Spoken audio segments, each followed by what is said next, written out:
Welcome students to this video, and in this video we are going to continue our study of oscillatory equations. So essentially, what is an oscillatory equation? So basically, if all solutions of this, we will start with this self-adjoint equation, right? Py prime whole prime plus qy equals to 0, let's say, and p and q are smooth functions. P and q are smooth, is in C1 of I, whatever I is. I can be R also, right? So this is the problem. Let's call that 1, and for p equals to 1 we have this equation, very special equation. Let's call that 2. Yes, so we defined oscillatory equation as, let's say if you have a solution which does not have a last zero, okay, then the solution is called oscillatory, and if your equation has all solutions such that they have no last zero, then this is called an oscillatory equation. Very simple, right? And we have looked at two very important theorem. Let's just recall the theorem. Okay, the first one is called the Stump's comparison. Okay, so what does it compare? It compared the solutions. It compares, okay, theorem. So what does it says? It says that, let's say, if, so I'm not writing the exact statement, okay, that is already done. This is just for a recall. So if, let's say, q1 of x is greater than equal q2 of x, if this is the case, sorry, q of x, okay, and alpha beta and y at the point alpha equals to y at the point beta, okay, equals to 0. Alpha and beta are consecutive, right? Consecutive zeros. Okay, such that y satisfies y double prime plus qy equals to 0. Okay, so let's say that you have a non-trivial solution of this problem y such that alpha and beta are consecutive zeros. Yes, if this is not equal, if q1 is not equals to q2, then we can say, please remember this thing. It is said every, not just one, every non-trivial solution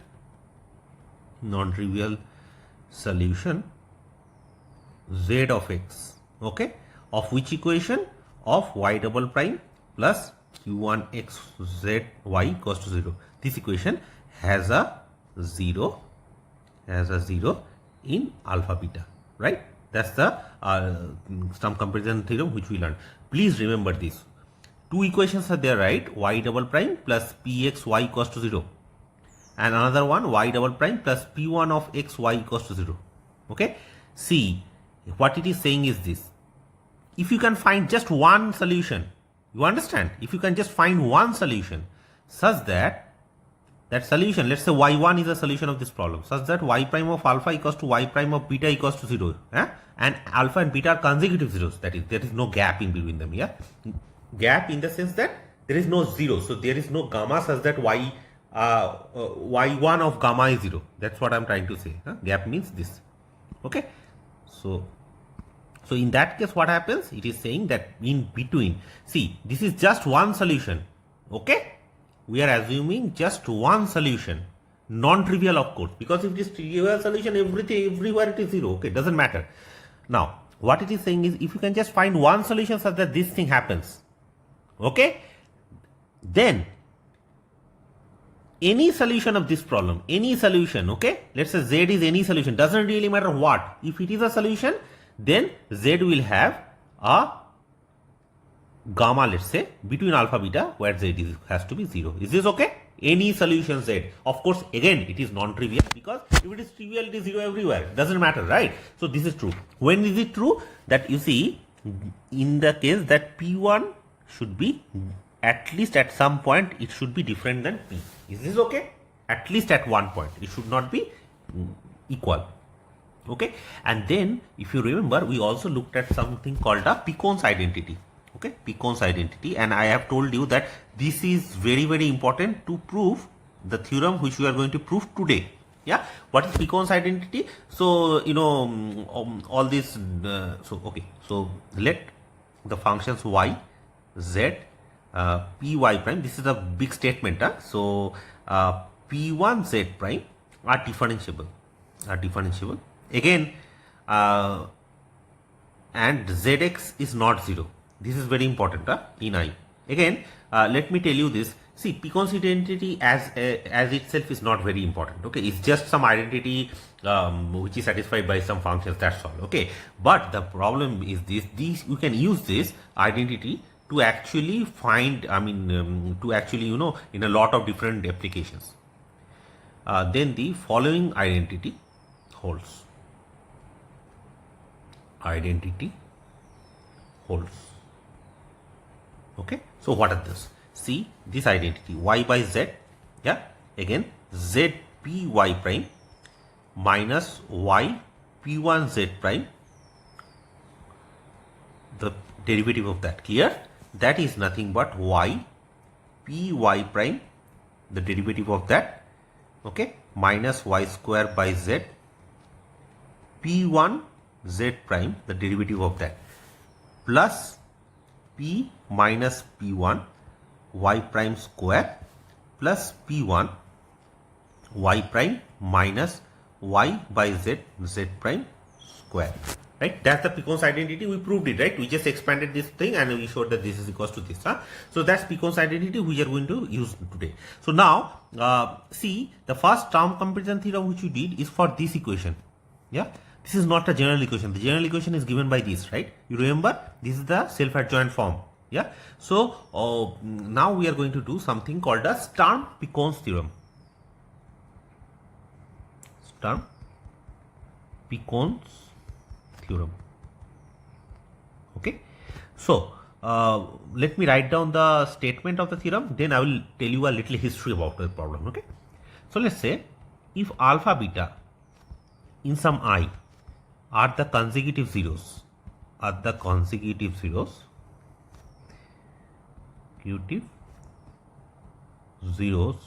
okay, of a non-trivial solution. Please understand this. This is a non-trivial solution, just one non-trivial solution.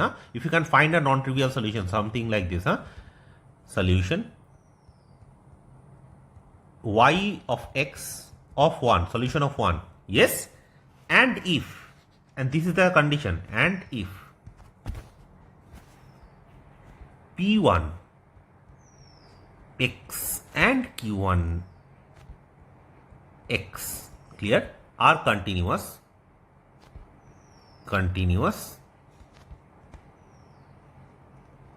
with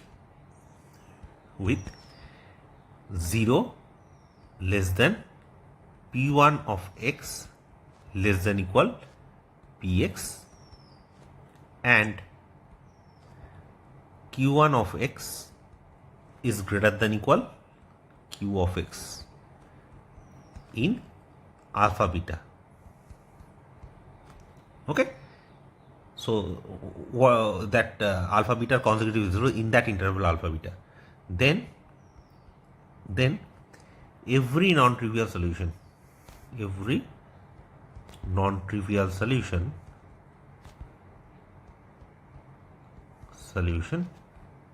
zx of the differential equation. What is the differential equation? p1 of x z prime whole prime plus q1 of x z equals to 0 has a 0 in alpha comma beta. Okay, so if you look at it carefully, see, this theorem is exactly the same sort of statement which we did for the Sturm comparison principle, but that is for p equals to 1. This we are doing it for any p, smooth p, that is, but any p, right? So you see, our condition was the equation which we wanted our root to have 1 0 in between, that coefficient should be bigger than the original equation. So here also you see q1 is greater than q, exactly, fine. Now the thing is, what is the requirement on p? See, here p actually flips, so you have to have p1 should be less than equals to px, and this should be strictly positive. Yeah, this is very important, it has to be strictly positive. Okay, if something like this happens, then we can say that the exact same statement, that p1 z prime whole prime plus q1 z equals to 0 has a 0 in closed alpha beta. Please remember, it is closed alpha beta. This is the difference here. It is not open alpha beta. see why this requirement is there. I am not assuming that it cannot be same. So here remark the difference with this and stump comparison.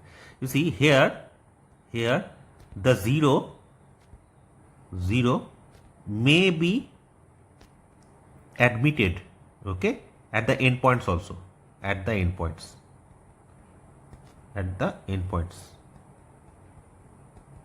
Okay, do you see why it is the case? See, the thing is this, here I am not assuming that it cannot be same, right? So P can be equals to P prime. See here, P can be equals to P1 and Q equals to Q1.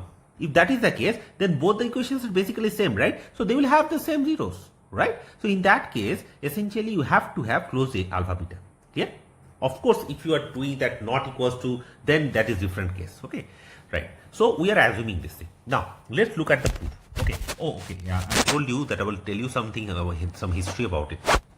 So the thing is this. This was actually done in around 1880s, 1890s by Sturm. Okay, and at that time it was called Sturm theorem. Okay, and the proof is extremely lengthy. It's like 4 or 5 pages proof. Very, very complicated proof. Okay, this theorem had. Okay, so the Sturm used the Sturm comparison theorem. That was very easy, right? Which we have seen the proof of. But when that P is involved, okay, the proof was actually complicated. So Sturm proved it using basic analysis, but it was very, very complicated. 4 or 5 pages, as I told you. Now around 1901 or something, around that time, Picon came up with Picon's identity, and you will see that after using Picon's identity, the proof became just like half a page. Okay, so let's look at the proof. Yeah, and it actually simplified the whole process a lot. So what is it?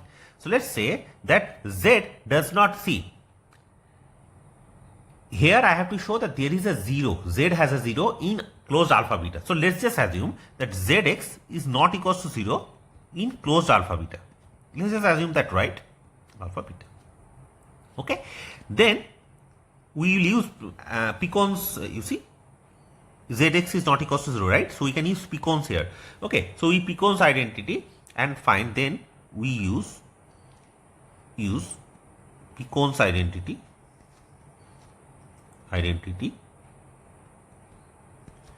to get, okay, what is it? Let me just write it down. I will explain to you. Y by Z, Z P Y prime minus Y P1 of Z prime whole prime. Okay, this is nothing but Q1 minus Q times Y square plus P minus P1 times Y prime square plus P1 Y prime minus Y by Z Z prime square. This is okay. This is what we are going to get. This is from that, see, from the Picon identity. If you look at it carefully, P1 Y prime minus Y by Z Z prime square, this term, okay, P minus P1 Y prime square, P minus P1 Y prime square, okay, and then Q1 minus Q Y square. You see this expression and this expression. See, Z solves this problem, right? So P1 Z prime whole prime is minus Q1 Z. So minus Q, see, P1 Z prime whole prime is minus Q1 Z. So and this Z is not 0, so we can cancel it out. So it is plus Q1 Y square. So this is Y, Q1 Y square, okay. And from here you can see it is becoming Q of Y square. So minus Q of Y square. So minus Q of Y square. Clear? So very simple. Right. Now we integrate it. So integrate this expression. So integrating. Okay. The above we get what we have. See, if you integrate the above, you see there is a Z here, there is a Y here, right?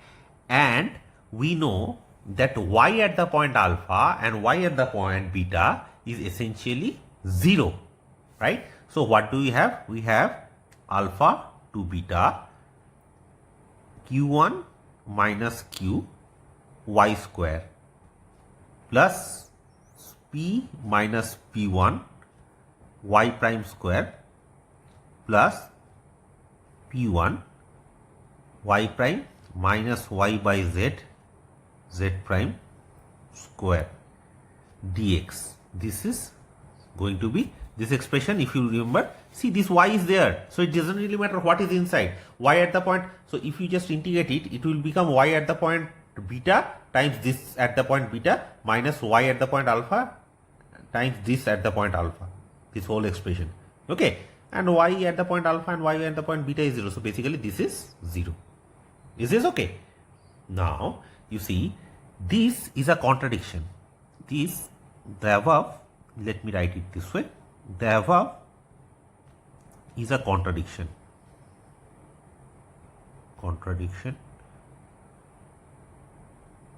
Unless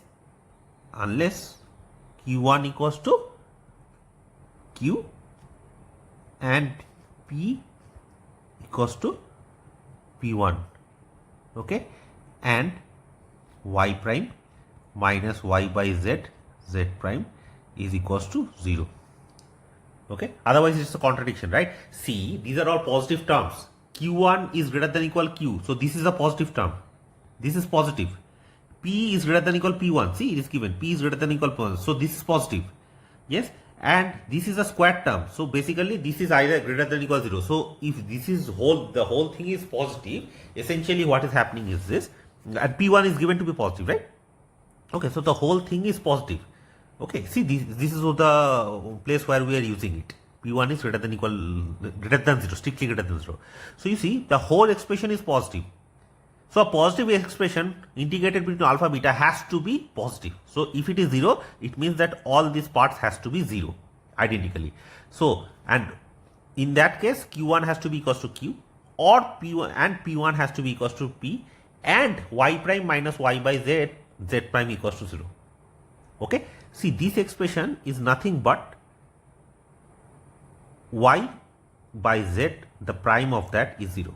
So that will imply y is some constant times z, right? Is this okay? Y has to be constant time. So you see, this is this expression is already a contradiction. It won't be a contradiction if this and this is true for all C in R, right? You understand what I'm saying? Okay, but now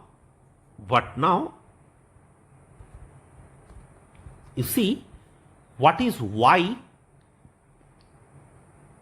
at the point alpha? That is 0. Okay, so that will imply that the constant C, see this constant C, this has to be 0, right? Okay, because you see, Z is not 0 in whole alpha beta, including the endpoints. So Z at the point, let's say alpha, or Z at the point beta is never going to be 0. So C has to be 0, right? Because Y at the point alpha is 0. So that will imply C has to be 0. Is this okay? Now if C is 0, therefore Y of x by Z of x has to be 0, right? Or since Z is not 0 in whole alpha beta, it means Yx has to be identically equals to 0 for all x in closed alpha beta. Okay, that's a contradiction again. Okay, because we have assumed that y is a non-trivial solution. See, y is a non-trivial solution. Okay, a contradiction again. Okay, so this cannot happen essentially. Hence, we have that it will have to have a 0 in closed alpha beta. Is this okay? Yeah. Right. Now, as a corollary, now one thing, before we go on, you do realize it's like a 2-3 line proof, right? I mean, that was like the original proof of Sturm was actually 4-5 pages proof, very, very complicated, very big. But this is very, it's like very easy once you know Pico's identity. Clear? Okay. So now let's look at the corollary. Okay. So what is it? Now as a corollary, I am going to write down something called the Sturm's separation principle. Okay, stump separation theorem. Sorry, separation theorem. So what is it? It says that if y1 of x and y2 of x are two linearly independent solutions,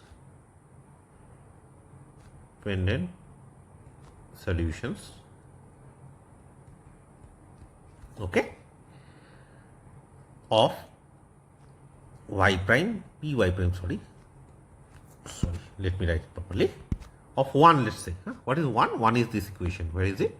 This is 1, py prime whole prime plus qy equals to 0. Okay, in I, in some interval I. Okay, then their zeros are interlaced. Interlaced means, what does it mean? That is, if alpha beta are consecutive zeros of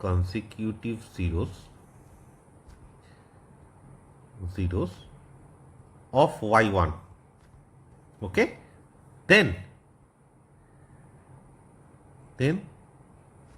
there exists exactly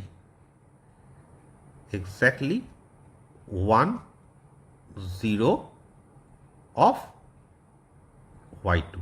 Is this okay? And vice versa. So basically, between any two consecutive 0 of y1, there is a 0 of y2, and again between any two consecutive 0 of y2, there is a 0 of y1. Okay? So interlaced.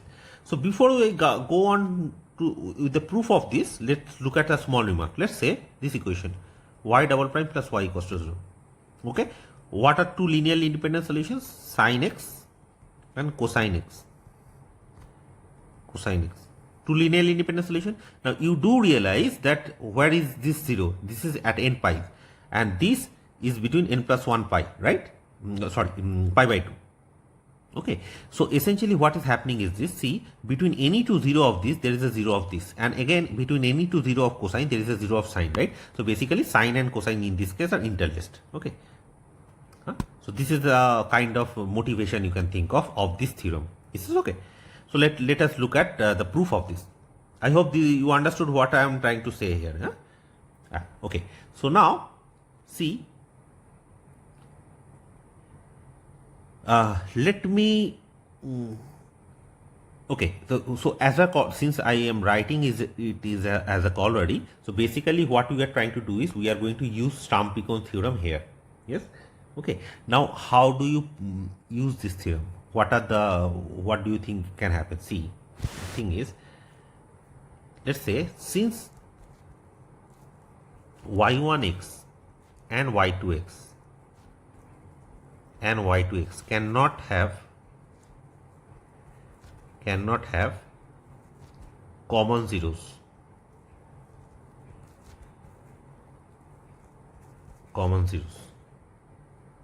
Okay, right. Then this theorem, what is the theorem? Stump-Picon theorem. Okay, then Stump-Picon theorem implies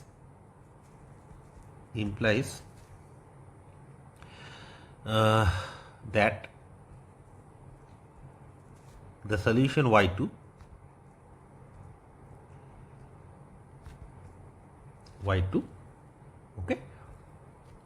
okay, first of all, you do realize what are the equations here, right? What is the equation? Okay, so what you do is this. See, first of all, you pause this video, think about how to prove this statement. See, the equation which I am comparing here, okay, Stump-Picon's theorem is basically a comparison theorem between two equations, but in this case, what are the equations which you are comparing?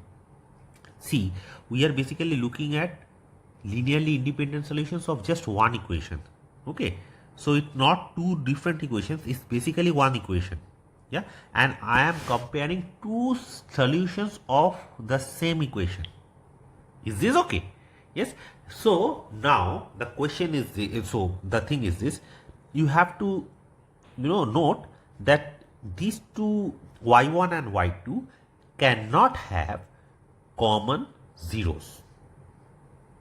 Is this okay? Why it cannot have common zeros? Think about it. Okay. So take some time, think about it. If you can't do it, I will do it at the end of this proof one. Okay. So it does not have a common zero. Let's just assume that. Okay. Then the Sturm-Pichon's theorem, what does it imply? That the solution y2 of x has at least 1 0 0, okay, between consecutive zeros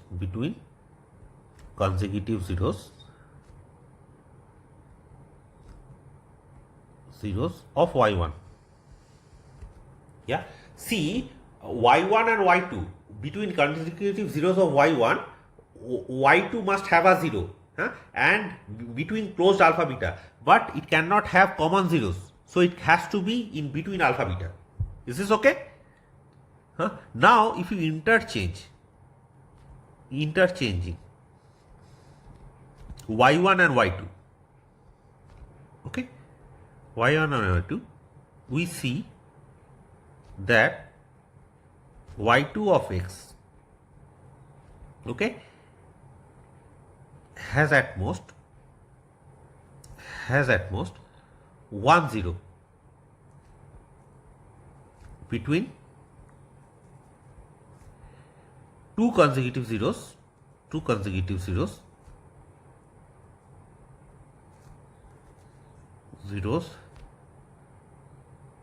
of y1 of x, right? Okay.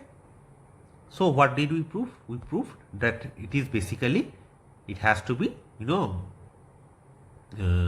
interlaced. So basically exactly 1 0 should be there. Here we showed that y2 has at least 1 0. Now if you interchange y1 and y2, you can say the exact same thing for y1 what you said about y2, right? Because it's not a problem. y1 and y2 is just any two solutions. Okay. So in that case, between any two consecutive zeros of y1, there will be at most 1 0 of y2. Right? So if you interchange it, it will be exactly the same thing. So, and hence it has exactly 1 0. So between any two zero of y1, there is exactly 1 0 of y2. Is it okay? Right. Now I hope you have concluded why it does not have common roots. Let's say that alpha is a common root. Okay. See, if it has to be common zero, it has to be either alpha or at beta. So let's just say that alpha is a common root. So in that case, what is the Wronskian of y1 and y2 at the point alpha? Okay, you can check that that is going to be 0. And since at the point Wronskian is 0, so if they don't have common root, if they have common root, common root 0 0 zeros, okay, common zeros, then at the point alpha the Wronskian is going to be 0. Abel's theorem says that then it is 0 for all points, and if it is 0 for all points, it has to be linearly dependent, but it is given to be linearly independent, hence this is not true. Okay, I hope this clarifies everything. Okay, now the theorem is trivial. Now, so basically what we proved is the zeros are interlaced. Clear? Okay. So now we come to a very, very important theorem, and this theorem says that if you are looking, see here, as I told you, I was just looking for some interval I, right? I did not specify what interval. It can be bounded interval, it can be unbounded interval.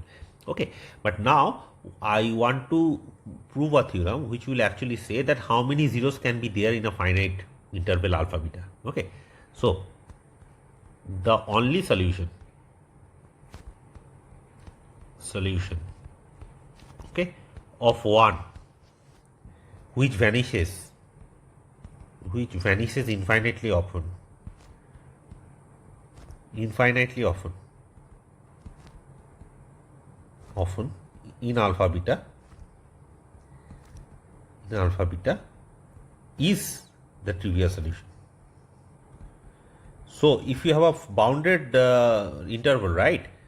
So what you can show is the only solution. So in a bounded interval, let's say if you are starting with a non-trivial solution of that problem, right? It cannot have infinitely many zeros. So basically it is not going to be oscillatory. See, with finite zeros, there will be a finite zero, right? I mean, if there are like finitely many zeros, okay, so there will be a last zero. It has to be. But in that case, the solution does not stay oscillatory. So you can't say that solution is oscillatory. You understand? Okay. So in this case, what we have proved, we are going to show is only oscillatory. If you are looking for oscillatory solutions of the equation 1, okay, then the trivial solution is the only one. There is no other oscillatory solution. Okay. If you have to look for oscillatory solution of this equation, you have to look at it at whole of R. Clear? Okay. So what is the proof? Okay. So let us assume that the solution y of x vanishes, okay, infinitely many zeros. So with vanishes, so basically, let me put it this way: has an infinite number of zeros. Has an infinite number of zeros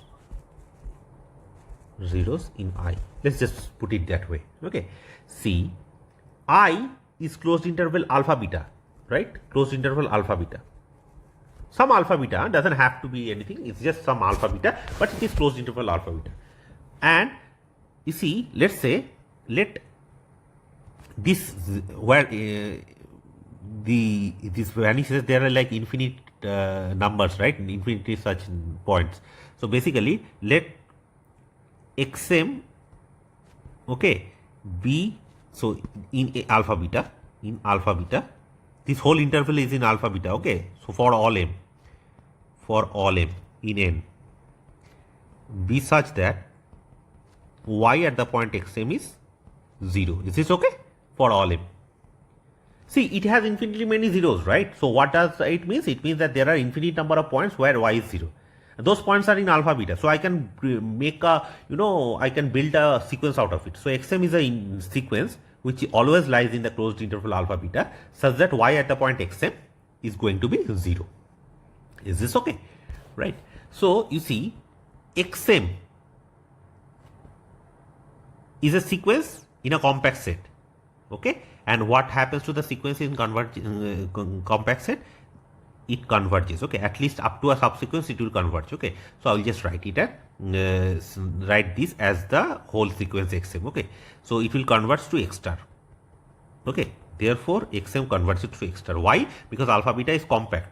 Okay. Bounded sequence, Heine-Borel theorem, right? Bounded sequence in a closed and bounded interval, it has a convergent subsequence. So that convergent subsequence, let's just call it again as xm. Okay. So xm converges to x star with xm not equals to x star. Okay. Is this okay? Now you see, we will show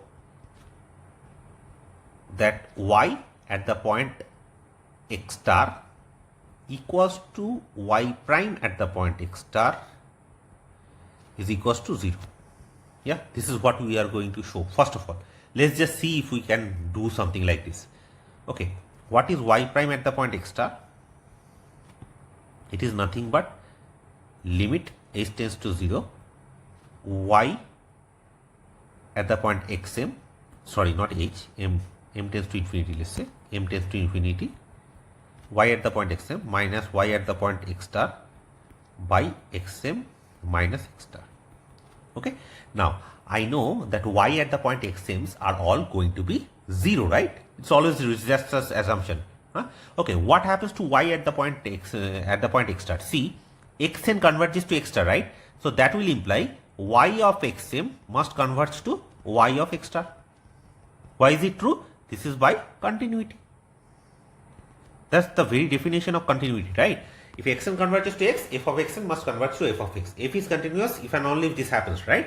Okay, so it is there. So that will imply that limit m tends to infinity, 0 minus 0 by xm minus x star. See, xm minus x star is non-zero, so this is going to be 0. Is this okay? Okay, so what do we get? Therefore, y at the point x star equals to y prime at the point x star equals to 0. So y is such a function such that y at the point x star equals to y prime at the point x star is 0. Yes? So uniqueness, Picard's existence uniqueness theorem. Uniqueness theorem. What does it say? It says, you remember what does it say? That equation, right? The equation 1 along with this initial data. What happens to this? 0 is always a solution and it satisfies this y at the point x star, some point x star is there such that y at the point x star and y prime at the point x star is 0. So that will imply yx has to be identically equals to 0. Uniqueness. Clear? Okay. So it has to be, the solution has to be trivial solution. I hope this is clear. Very, very nice proof, right? It's very nice proof. Okay. And full of analysis. Okay. So what did we learn from this theorem? Essentially what we learned from this theorem is this. See, in a finite set, see, up till now, I did not, see, I was telling you that in some interval I did not specify if the interval is whole of R or if it is closed bounded set or not. Is this okay?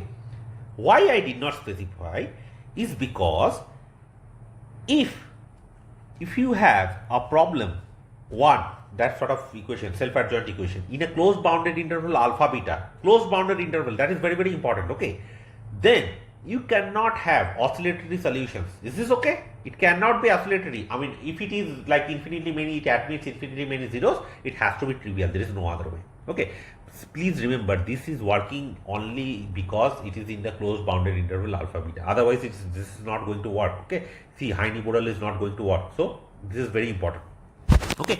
So, now what we are going to do is basically, how do you know that the differential equation 1 is oscillatory? So, how does one test if 1 is oscillatory? Where it is oscillatory? In I, which is 0 infinity. Okay. See, again I told you closed bounded. If it is closed bounded, it cannot be oscillated. So there is no point looking at it. Okay. So it is always in the unbounded domain. Okay. So now we look at a theorem. Let's call this theorem. I don't know what you call this theorem. So maybe Sturm-Picon theorem. Let's call this one as theorem 1 for now. Okay. And let's call this theorem 2. This theorem has also a name. This is very, very important theorem. This is called Leighton's oscillation theorem. Okay, Leighton's oscillation theorem. So for just for reference purposes, let me put it in a red. So that will, you know, identify it as a very, very important theorem, Leighton's oscillation. Okay, right. So what does that theorem says? It says that if integral over infinity 1 by p of x dx, if this is infinity, okay, and integral of q of x dx till infinity is infinity. Okay, so basically you need to have two blow-ups, 1 by p and q. They should not be summable. Is this okay? They should not be summable. Then 1 is oscillatory, where oscillatory in 0 infinity. Is this okay? It's not a very difficult thing to understand. The theorem is quite clear. It says that if 1 by p and q, if they are going to infinity, then the theorem is oscillatory. Okay. So as an example, so before doing the proof, let's just look at it. See, what is the one equation which we know is oscillatory, the most famous equation, y double prime plus y equals to 0, because y equals to sin x, y equals to cosine x is the solution of this problem. So we know that this is going to be oscillatory. Okay, what is p here? P is 1. What is q here? Q q is 1. Okay, if you integrate 1 dx over infinity, it is going to infinity, and again the same thing will happen with p. So you do realize that this is very natural assumption. Is this okay? Right. So basically what it is saying is this: if these assumptions are satisfied, then 1 is as oscillatory. Is this okay? It may happen that something is oscillatory, but these two conditions are not satisfied, or at least one is not satisfied. It may happen here. So please remember that it is not like a necessary and sufficient condition. It is a necessary condition. So basically, it is a sufficient condition. It says that if this and these two conditions holds, then it is oscillatory. That's what. It is just sufficient. Okay. So let's look at the proof. Now I am not going to do the whole proof. Okay. There are some parts which I want you to check yourself.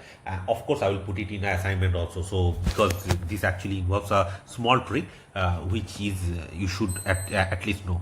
So let y of x, I have to show it is oscillatory, right? Okay. So let's start with a non-oscillatory solution of this equation. Let y of x be a non-oscillatory solution of 1. Solution of 1, right? Okay. Which we assume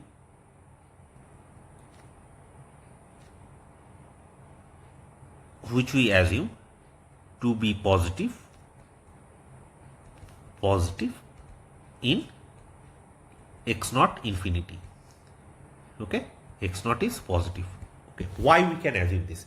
See, think about it. If yx is non-oscillatory, it means that it has a last 0. Okay, so after some time, let's say 0, after some time some xm is there. Okay, x naught, let's say x naught. After x naught, there is no point where y will be 0. Yeah, this is the last 0. So since y is positive, this is the last point where y can take 0. After that, it has to be either positive or negative, right? Yes, but it can never touch 0 anymore. This is the last 0, x naught. Okay, so we are just assuming it is positive after that point. Okay, right. I hope this is clear. Huh? So now check this part. Huh? This part I want you to check. This is something called a Riccati's equation here. So the Riccati equation. See, this is a tricky proof. Huh? Equation. I will use the solution of this equation. Okay, z prime plus q of x plus z square by p of x equals to 0 has a solution z of x, okay, in x naught 0 infinity, x naught infinity. Okay, so you have to check this. See, the thing is, this is manufactured stuff. Let's just put it this way. Okay, there is no apparent, how do I put it? I mean, it's not quite obvious where we are getting this from. Okay, and how do I put it? The motivation behind getting this particular equation is not quite clear. Even for me also, I am not quite sure how Leiden actually came up with this equation. Okay, but the thing is, he used this Riccati's equation, and what he did is, basically, once you have that, you know that there is a z in this interval such that z satisfies this equation. What happens there? Now you see, you integrate this problem. What happens if we integrate? It becomes z prime becomes zx minus z at the point 0. That will happen. Right? Sorry, z at the point x naught. So it starts from x naught, right? Z at the point x naught. Okay, so let make it equal minus integral q of t dt, and what is the interval? Interval is x naught to x minus integral, you see, z square t dt, t by pt dt, and the interval is x naught to x. Is this okay? If we do that, now you see, since q of t, the tail part of qt, this blows up. Okay, there exists x1 which is greater than x naught, such that z of x naught minus x naught to x z square t by pt dt. One second, sorry. So basically these 2 terms minus x naught to x qt dt. Okay, this is negative. This is okay. See, z of x naught is some number, 5, 10, 100, 1000, million, doesn't matter. But after x1, so you know, you can always find a x1 such that for x1 greater than x0, okay, what will happen is this, the integral, see this is blowing up, right? So after some times the tail part will be very heavy, so it will be very large, right? So z of x0 will be dominated by this because of this negative sign. That is why it is negative. Is this okay? So this holds for all x in x1 infinity. This is okay. For all x in x1 infinity, you can say this. Thus what do we have? We have zx. Okay, this two term is negative. So basically it means it is dominated by minus integral x0 to x z squared t by pt dt. This is okay. Pt dt for all x in x1 infinity. Is this okay? Now what we do is basically we write this as r of x. Okay, so define r of x. Okay, what is r of x? It is x0 to x z square t by pt dt. Clear? This is for x in x1 infinity. x1 infinity. If this is the case, then z of x is dominated by minus r of x. Is it okay? And what do you have? R prime of x.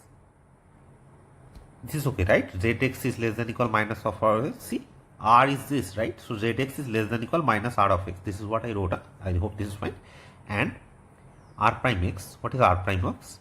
This is nothing but z square x by p of x. Clear? Okay. Now that is greater than r square x by p of x. Is this okay? See, z plus r is negative, right? So z square minus r square. So p is positive. P is positive given, right? That's what we are always assuming. See here, in this whole this, how do I put it? The whole study of this, yeah, we of course always assume p is positive, because otherwise p can be 0 and then we have problem. You do realize everywhere we have checked, you see, we have always assumed that p is positive, you see.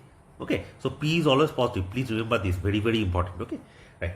So if positive, if p is positive, of course z square is greater than r square, right?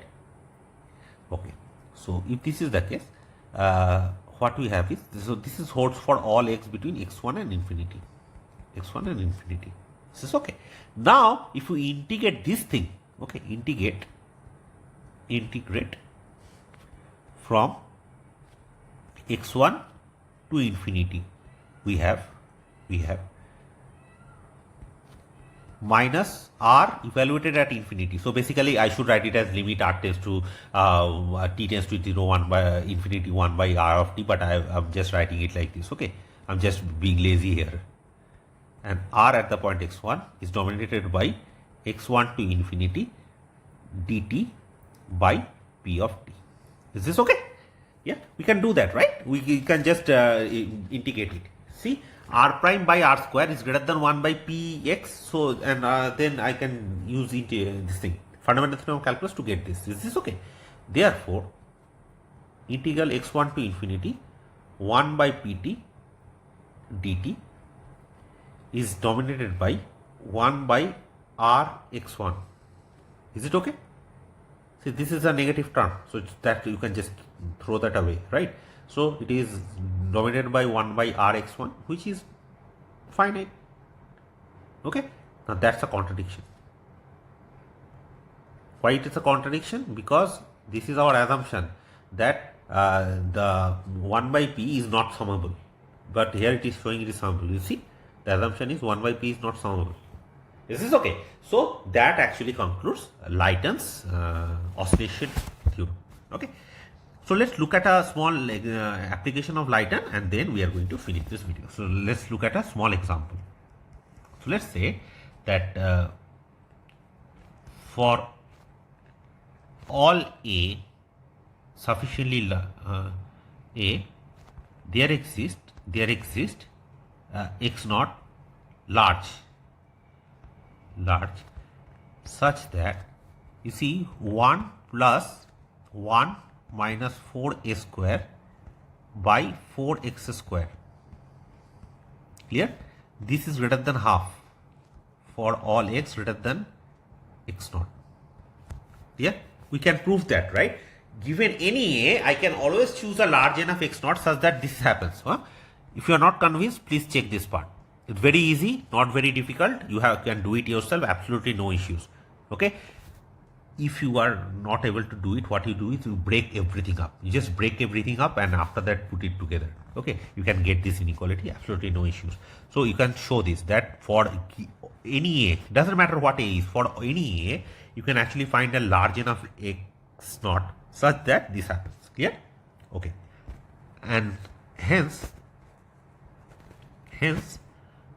integral till infinity 1 plus 1 minus 4a square by 4x square times dx. This is infinity, because see, this expression is always greater than half no matter what x is. After x large enough, this is always greater than half. So if you are taking the integral up till infinity, it is always going to diverge, right? That's just the case. So therefore, so this implies that the equation